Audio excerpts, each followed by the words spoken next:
পাকা পেয়ারার মজিটো এই গরমে মন ঠান্ডা করার জন্য এটা কিন্তু খুব সুন্দর। চলো পেয়ারাটাকে আমি এবার মিক্সির মধ্যে দিয়ে দিই। এটাকে কিন্তু খুব পাতলা পাতলা করে কেটেছি আমি। এবার দেখো এর মধ্যে আমি দিয়ে দেব কিছুটা পরিমাণে পুদিনা পাতা, এক টুকরো বরফ, আর এখানে দিয়ে দিলাম ব্ল্যাক সল্ট, লেবুর রস, আর দিলাম অল্প একটু চিনি। তো যে যেমন মিষ্টি খাবে সেই মতো চিনি অ্যাড করে দিও। লাস্টে দিয়ে দিলাম আমি এখানে গোলমরিচের গুঁড়ো, আর অবশ্যই যেটা অ্যাড করতে হবে সেটা হচ্ছে ভাজা জিরের গুঁড়ো, যেটার জন্য টেস্ট কিন্তু দুর্দান্ত হবে।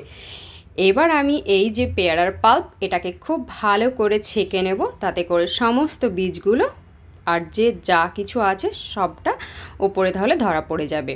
পাল্পটা একদম রেডি হয়ে গিয়েছে। এবার চলো একটা গ্লাসে এটাকে রেডি করা যাক। আমি এখানে 3-4 টুকরো আইস দিয়ে দিলাম গ্লাসের মধ্যে, আর দেব 2 চামচ মতো পাল্প। তো পেয়ার পাল্পটাকে এবার আমি সোডা দিয়ে একটু ঘুটে নেব খুব ভালোভাবে। ঘুটে নেওয়ার পরে আবারও কিছুটা পরিমাণে সোডা অ্যাড করে দিয়ে এটাকে ঠান্ডা ঠান্ডা একদম সার্ভ করব।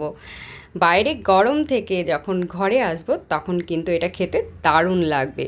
আর এই যে পেয়ারার পাল্পটা কিন্তু তুমি ফ্রিজে একদিন স্টোর করেও খেতে পারো।